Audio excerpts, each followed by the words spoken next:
Today you will be treated to a full dose of Montana's bold, transformational, pro-housing zoning reform.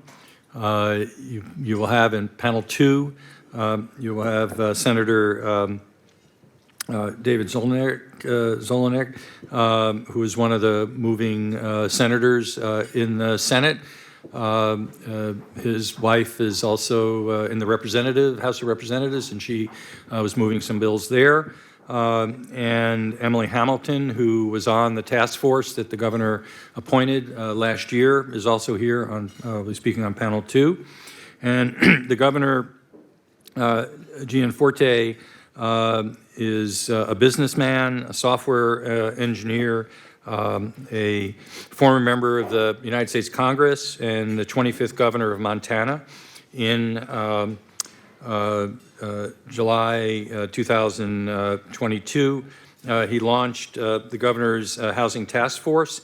The task force started meeting in August of 2022. It issues its report in October 2022. And on May 17, 2023, he signed into law 4 zoning reform bills. And he noted at the time that these zoning regulations constrict housing supply and make affordable housing less accessible. And when he spoke at the Up for Growth conference about 2 months ago here in DC, there was an audible gasp in the room when he talked about how quickly this had happened from, as I said, mid-2022 to the first half of 2023 to get all this done. So without further ado, Governor Gianforte, the floor is yours. Thank you very much for speaking. Yeah, thank you, Ed, and good morning from Montana. It's great to be with you. I regret I can't be in Washington with you, but I have to say I regret even more that you can't be here in Montana. Today, we have fresh snow on the mountains, and the trout are rising in the river. I wish you could be here. I appreciate AEI and PPI for co-hosting this event and bringing together folks from across political and ideological spectrums to consider this important topic. Ed, again, thank you for inviting me and for all the participants for your engagement on this very important issue. I'm excited to tell you about what we did in Montana. I'll focus on a few things. First, the housing problem we face here in Montana. Secondly, the process we executed, Ed overviewed it a little bit, the policies that we enacted, and we're starting to see results. I'll share some of those with you. And finally, our vision to continue our pro-housing reform. So the problem, it's really simple. Housing is foundational to the American dream. We may not think of a state that's the third lowest in population density would have a housing crisis, but it is acute here in Montana. Just to put the size of our state in perspective, if you left the convention center you're in and went out and got in your car and drove all the way to Chicago, you'd still be in Montana. We have a big state. But no community here is untouched by this crisis, whether it's our more densely populated cities, our rural communities, or our frontier communities. We have a severe housing shortage that's been brewing for over a decade. Between 2010 and 2020, Montana's population has grown by 10%. We're seeing a big inflow of new citizens, and it has accelerated as a result of the pandemic. Between 2020 and 2022, Montana was the third fastest growing state in the country. We grew our population by 3.3% just in those 2 years. And yet, new housing starts were only 7% over that same 10-year period from 2010 to 2020. This acute shortage is directly a result of increased demand and limited supply. Homeowners recently have really focused record low inventory, which has driven up prices and made it harder to get attainable housing that's affordable. This is most glaring with starter homes, and it shows up in our rental market as well. The rental vacancy rates in some areas of Montana are at or below 1%, making it extremely difficult to find housing. And since 2015, the house prices have doubled in Montana. So this is a big deal. And when affordable, attainable housing is out of reach for Montanans, then our teachers, our nurses, our law enforcement officers can't live in the communities where they serve. They should be part of the fabric of these communities, but without attainable, affordable housing, it's not possible. In my hometown of Bozeman, which is one of the fastest growing municipalities in the country, folks are living in campers, in their cars, or in shelters. It's just not a good situation. In Missoula, as an example of where the friction has occurred, I was talking to one developer who was working on a multifamily housing apartment complex. The friction with local permitting and zoning delayed the start of that project by 7 months. And that single delay increased the cost of that project by $700,000, adding to the cost of each unit. So some of these communities who are at the eye of this crisis haven't updated their growth plans. They haven't changed zoning mandates. They haven't acted. And ignoring this problem and kicking the can down the road really was not an option for us, because we had to make this American dream more attainable for more Montanans. We had to act decisively and urgently, and that's exactly what we did. So Ed mentioned it, but our first step, we assembled a housing task force in July of 2022. This task force included directors from 4 state agencies that touch housing, legislators, both Republicans and Democrats, local officials from counties and cities, and other stakeholders, including builders, bankers, ag producers, nonprofit leaders from places like Habitat for Humanity. And we also had housing policy experts. You'll hear from some of them coming up here, including Emily Hamilton from Mercatus Center, and also Daniel Zolnikoff, who's there with you to talk about what some of the things he did. And I gave him a very simple charge, which was cast a very broad net, look at all the things we can do to bring down the cost of housing. And I gave him a short deadline. I said, I need your report. We started in July. I said I need it by October because in Montana, our legislature only meets for 90 days every 2 years, and we didn't want to miss that window.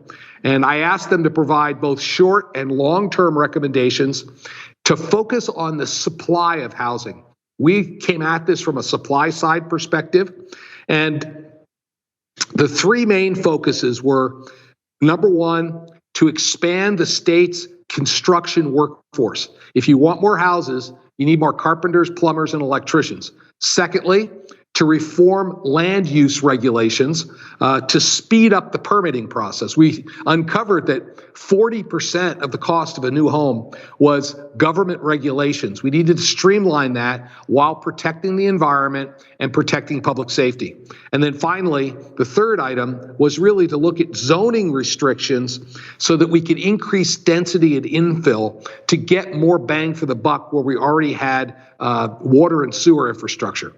And I charged them with making sure we had robust public input throughout the process. And in the end, they produced 2 reports for us. The first was in October of 2022. This included measures legislators could consider when they convened in the January 2023 for our session. And then a second report in December of 2022, which included regulatory changes and best practices that the state and local governments could adopt. Both of these reports are available up on the web. I encourage you to take a look at them. They're available in PDF form. If you just Google Montana Governor Housing Task Force, they're both there, and it also overviews the process. Some folks have been surprised by this tight timeline, but we got this first report done in 3 months. I'm an engineer, electrical engineer by training, and an entrepreneur from the private sector. So we tried to move at the speed of the private sector, and we had to do it because it was too critically important. Plus, as I mentioned, our legislature only meets every 2 years, so we had a short window to take this on. And I just want to thank the task force. They delivered and on time with some great results. They produced some substantial recommendations for us to address this crisis, and they created a roadmap of pro-housing reforms, many of which we enacted in the legislature or through rulemaking. So I want to go over some of the things we did. One of the things we were guided by, Montana, we love our open space. We want to conserve our natural resources. So one of the principles that guided us was to protect our open spaces, reducing sprawl, and increasing housing supply. It brought some interesting folks together, conservation groups, as well as builders. We were all unified in this. So the first thing we did was we overhauled the Montana Land Use Planning Act. This modernizes a century-old system to make land use planning more predictable and cutting red tape. It streamlines permitting. And the way it does this is it upfronts public participation and comment. So a community now in Montana can build a growth plan, go through a full public hearing process to make sure everyone's voice is heard. But once enacted, now if a developer walks in and asks for a subdivision permit and it matches the criteria of the master growth plan, they get their permit. Because we've already had public hearing, we can just issue the permit without the uncertainty that comes from an individual project. So this new law applies automatically to 10 of the state's largest cities and in our largest counties, and other counties can choose to adopt it. So it's an opt-in for our more rural communities. Ultimately, it makes the permitting process faster, cheaper, and more deterministic for builders. The second thing we did was the HOMES program, HOMS. This stands for Home Ownership Means Economic Security. And this addresses a problem we uncovered during our research. We found that all the existing low-interest loans that were available to municipalities for water and sewer exclusively focused on urban renewal and replacement of aging systems. Well, that wasn't the problem we had here. We needed new subdivisions because we had to increase the housing supply. So what we did, we set aside, we proposed $200 million out of our surplus in the state funds in a special revenue account, the proceeds of which are used for low-interest loans to municipalities to put in water and sewer. And governments and housing developers are eligible for this. But to qualify to get these low-interest loans for water and sewer, you have to have a density of at least 10 units per acre. So there's a bias towards workforce housing. If you're going to put ranchettes on 20-acre lots, you can't qualify for this. So we also restored private property rights across the state. This is a third action we took by legalizing auxiliary dwelling units in all zoning districts, so that anywhere that someone had a single family home, they could add an apartment in the backyard or add an apartment over the garage. This allows, honestly, infill. It provides a new source of revenue for folks on fixed income. Maybe that helps them stay in their home. And it creates starter housing for teachers and nurses and law enforcement who may not be raising a family yet, or it might allow grandma to come back home and be closer to the family. So everyone benefits. We also gave landowners more freedom to build new homes in urban areas. So we changed the zoning laws statewide so that anywhere a single family home is allowed, a duplex is now allowed. So this, again, increases infill and it lowers the cost of individual units. We also ended exclusionary zoning to increase access to starter homes so you can get more multifamilies. We also changed the way we do local design review. Many communities had volunteer boards, which were subject to the political winds that might be blowing in a community. We got rid of volunteer boards for review and moved to professional planners in the local jurisdiction to actually make determinations on the design review, so we're not picking colors of siding and things like that that can just delay and make projects more expensive. Standards for local design review also in statute must be clear, objective, and necessary to protect public health and safety. So we've narrowed the scope of these design review boards. To address our construction workforce, we implemented some very concrete solutions. The bottom line is if you want more houses, you need more carpenters, plumbers, and electricians. So in 2021, we established the Montana Trades Education Credit to expand trades education. The law provides for a 50% reimbursement of scholarship for any employer in the state that sends one of their employees to trades education. The employer picks up the other 50%, or it's on a cost share with the individual, but this is getting us more carpenters. This funding, in its initial incarnation, provided for about 1,000 scholarships annually. The program really empowers employees to decide on what's best for their employees, and it's a win-win for both.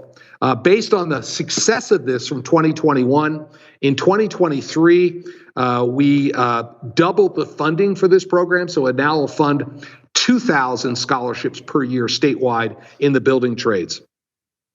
We also, in 2021, overhauled our archaic regulations related to apprenticeships. The rule change that we implemented through our office revised the previous journeyman to apprentice ratio. In Montana, we used to require 2 journeymen for every apprentice. That made it really hard for Joe the electrician who had his van to build his business. We changed that, so now, more in line with surrounding states, a journeyman is permitted by law to supervise 2 apprentices.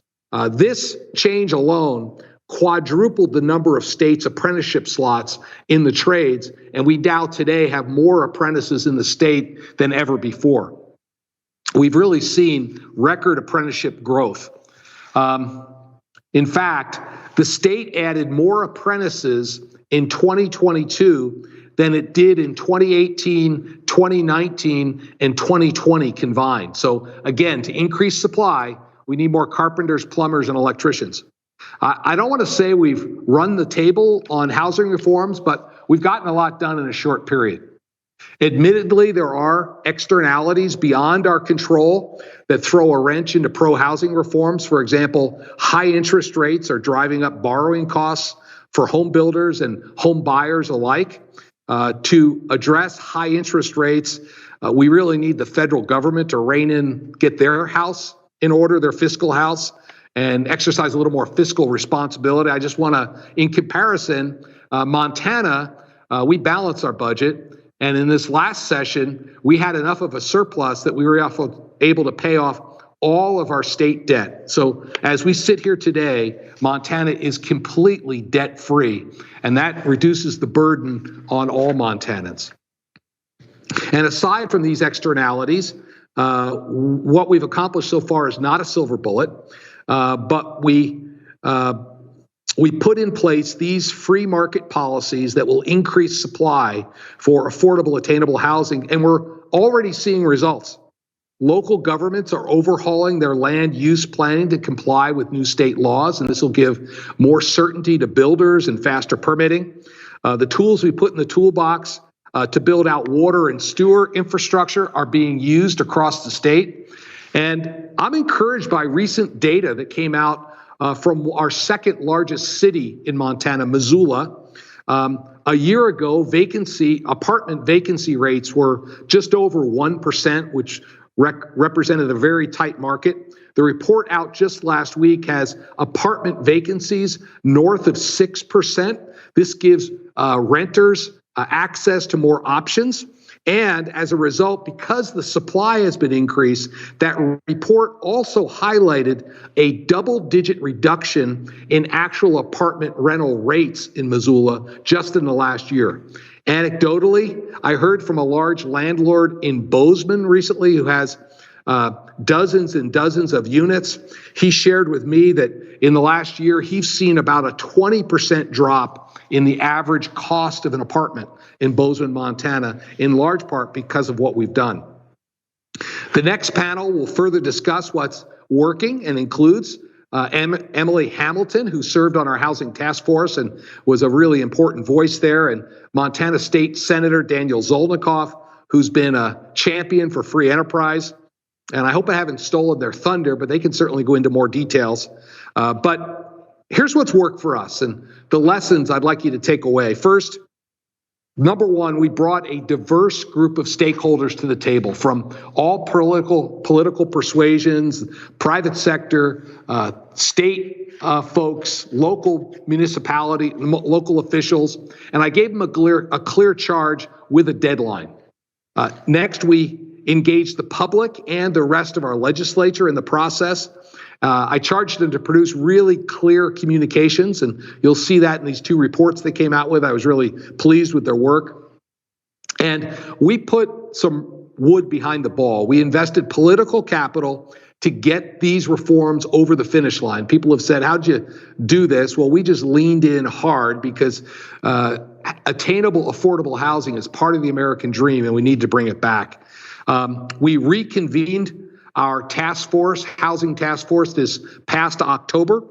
They're evaluating what we've done so far. I think that better is always possible, and so they're going to review that and come up with the next phase of recommendations. I hope to see those in the spring. I think football games are won with 3 to 5 yard plays. You run the plays, you move the ball, you move the chains, and you put points on the board. Much better than throwing Hail Marys. So we're going to run some more 3 to 5 yard plays. Some observers have called what we've done, been able to accomplish in this short period of time, the Montana miracle. One national publication even referred to Montana as the anti-California. I'm quite proud of that.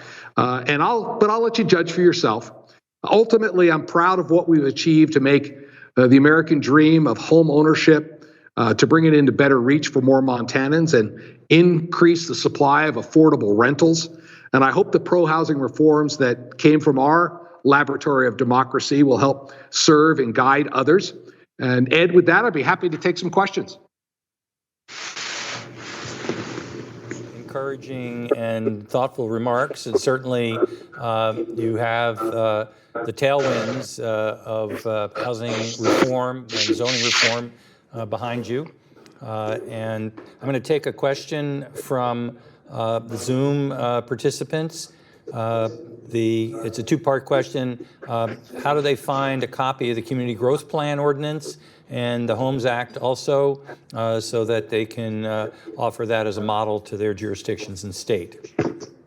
Sure. So you could probably Google either one of those two. And if you want to get it out, listeners, we can certainly provide. There are a number talked about the Homes Act. I originally proposed $200 million fund for water and sewer municipalities. Again, provided there was at least 10. And the community master plan, and these were legislation, so they're all fine through our services group here in Montana. Thank you, Governor. Questions in the audience? Yes, sir.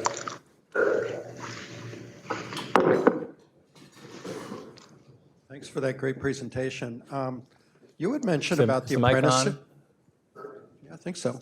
Yeah, I can hear. You had mentioned about the apprenticeship requirements changing from one trainer to a trainee to two. What was the original prohibition? Was it a statutory prohibition, or how was that previously established, and how is the 2-for-1 established? Yeah, so when I came into office in 2021, under state rule, it was not statute, under state rule, we required 2 for every apprentice. And that was really a restraint of trade. Montana has had a history of having very occupational licensing, and that was one area of focused on. In addition to the stuff we talked about here, we went through every regulation, every agency, and we put 200 red tape bills in front of the legislature. I ended up signing almost 190 of those into law. This particular change in the apprenticeship ratio was actually done through an executive order rule change. We went through a public hearing process. We got a little pushback at certain places, but nobody could argue that one teacher can handle 2 students. Spoke to when you're in DC was what you did in the rural areas where you don't have carpenters, and you brought in a modular housing company that you recruited. Could you talk about that a little bit? Sure. So some of our frontier communities, I'm not exaggerating to say there hasn't been a house built in 40 years. So it's not like you can go hire a contractor to build something. We needed to find another solution. So we worked to recruit a manufactured home business. They're investing $80 million in Butte to create a manufacturing facility.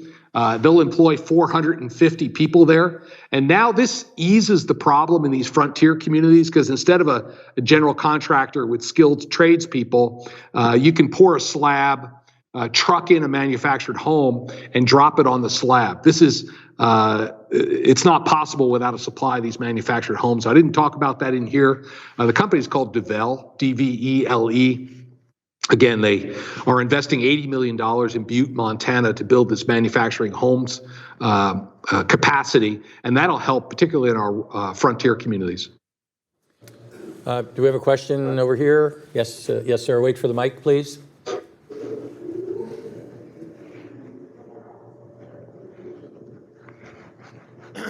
Thank you so much, Governor, for all the incredible work that you've done. I know all of us housing reform advocates around the country have been inspired by the great work y'all have done. My question was, you said you've passed a package of reforms, but you said there's still work to do. So I'm wondering what policy priorities you have in making further progress in the housing issue, and whether those policy priorities include reforming parking mandates. The last part of your question I just missed.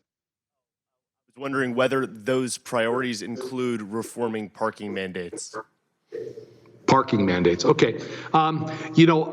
We've reassembled the Housing Task Force in October, and I've asked them to do 2 things. One is to review everything they did the first time and see what's working. Again, I think, as I mentioned, football games are won with 3 to 5 yard plays.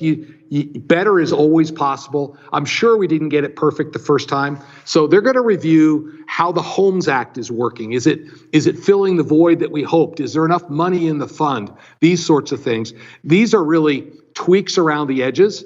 And we're starting to see the needle move, as I mentioned. We're seeing more permits being issued, more homes being built, rental prices coming down, expansion in the building trades. This will expose, sort of like peeling an onion. I've asked them to go look at the next round, and hopefully we can look at some of the innovative things being done in other states and steal your good ideas. And parking mandates, go ahead. We would certainly address if it comes up. But I haven't heard that to be the critical issue for us. We don't have the big high rises that you see in the big urban areas. Our largest community in the state is 100,000 people. It's hard to call it a city. It's a big town. So, Governor, we have a couple more Zoom questions, one of which is actually from a staffer on the Senate Transportation, Housing, and Urban Development Committee.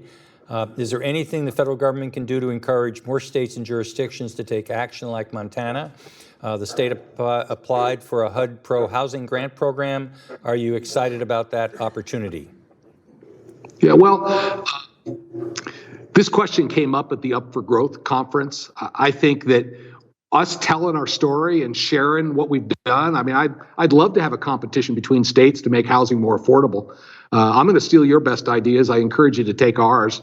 I think the federal government can kind of share what's being done at the state level. I will say, honestly, when the feds get involved, usually things get worse, not better. So I think we got this. Next question from a Zoom participant. Have you considered non-residential zoning reforms such as accessory commercial units or by right mixed-use zoning? You know, I think it's a good idea. Some of our communities are doing that already. Do we need, if that could help us drive the cost of housing down by including, you know, second or third level apartments in retail areas of town, I think we should look at it. We tried to balance, we were very careful. I believe in local control, but because the local municipalities had not updated their zoning in a long time, and we had some very large communities that literally had no zoning that allowed multifamily housing, except in very limited areas, we had to balance this top-down zoning change with local authorities. And we went as far as we thought we could, but I'm sure there'll be other areas we can look at as we go through this next task force. Question, another question, anyone? Yes, is that? There. You talked a little bit earlier about how some of those more rural communities haven't had a new housing unit built in 40 years. And Ed Pinto was talking a little bit earlier about housing filtering here in our earlier panel. And what I wanted to ask you is, how are you, and unless you've already, how are you thinking about housing preservation, retaining the housing that's already affordable and available in communities? And in those more rural communities, how are you thinking about things like kind of housing repair grants, things like that? How is that conversation evolving? Yeah, one of the problems as we've talked to local municipalities is, you know, these homes have a lot of sentimental value for the families that grew up in them. And often grandma lived there until she couldn't anymore, and she may have had to move into assisted living. There's inventory in these towns that are still owned by the family, but grandma hasn't lived there in a decade. And how do you get that existing infill back into inventory so people can move into it? But it's you know, we're not going to confiscate people's property rights. So, but it's a challenge. Some of these homes are not always as well maintained as you'd like them to be. And we also have the issue, probably mostly because of the show Yellowstone. Everybody wants a second home in Montana. And when somebody buys a home in one of these rural frontier communities and uses it to hunt pheasants for 2 weeks a year, a young family's not in that town. So how do we increase supply? Not everything is under our control. And we've focused primarily on the supply side, the construction workers, the zoning restrictions that prevent new development, the funding necessary to get infrastructure in place. And just in my own view, I think, you know, providing for infrastructure that can't be provided in any other way is the role of government. Some of these other things that were proposed, there's just not enough money in the budget to pay for all this stuff. So we've tried to get the friction out of the interface between developers and government and increase the supply of workers as our primary supply side solution to this affordable housing problem. Is there a question over here? Yes, sir. In the front. So I know in Colorado earlier this year, Governor Polis tried to do something very similar to what you did. But one of the things he encountered a lot of resistance from Colorado ski towns. And given that Montana is a little bit similar and has a few ski towns as well, I was wondering if you were able to get them on board with your zoning reforms, and if so, how?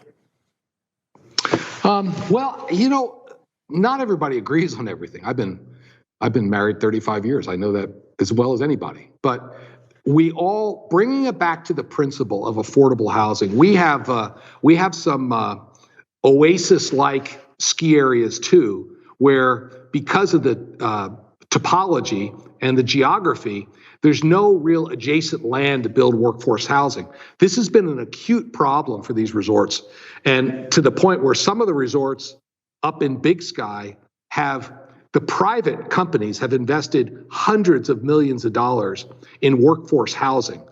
If there were some free market solutions that allowed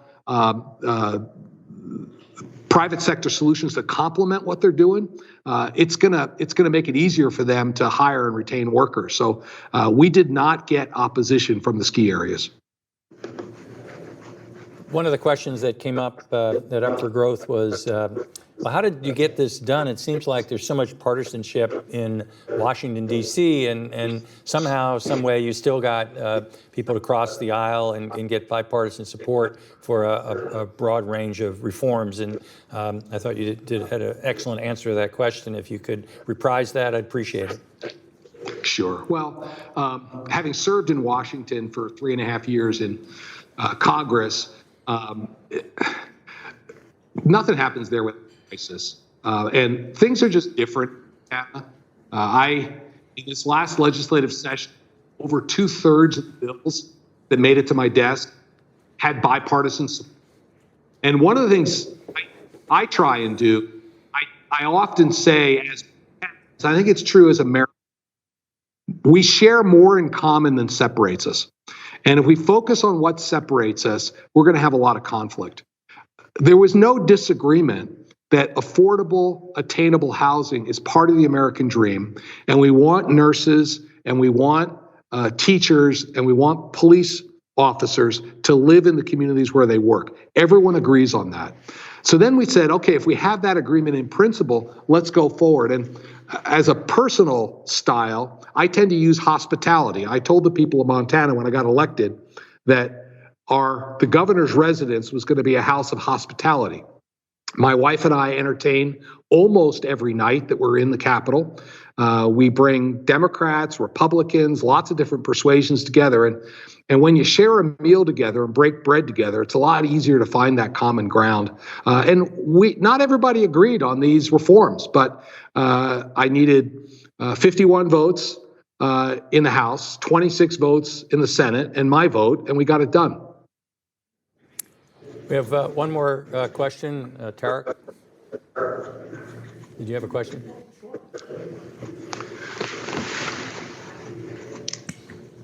Thank you, Governor, for your work on this and your leadership. I will say as an aside, I was in Bozeman for a week over Thanksgiving, and it was beautiful, so thank you. I saw that Bozeman has moved forward with trying to revise their local development code, and I think due to local pushback, they've kind of suspended that process. If some of the local municipalities do have a hard time moving forward, what do you anticipate the state doing to kind of help them along? Well, I think putting the master planning ordinance in place was the first step. I mean, it's appropriate that the local city council listen to the people in Bozeman to make the decisions. But if you don't enact a master growth plan, you're encouraging sprawl. That's going to be opposed by the conservation groups. It makes building more expensive. And it makes housing less affordable. So we have a lot of incentives to work together to figure this out. Audience, Governor, one related question to that. I hear that you have a personal view on being in a neighborhood where there might be duplexes. If you look at a lot of the duplexes that are being built, you can't tell the difference between them and a single family home. And I think that when we allow, as we did in law, a duplex to be built anywhere a single family home is permitted, you get more infill and housing becomes more affordable. So that was just a simple step. We proposed the statute originally as fourplexes anywhere a single family home is allowed. We couldn't get all of that, so we backed off to duplexes, but that was still progress in the right direction. It wasn't a 5-yard play, it ended up being a 3-yard play. Well, thank you, Governor, for your remarks and for being here with us today. We really appreciate it, and you've presented a bold vision and an accomplishment of that vision in Montana. Thank you.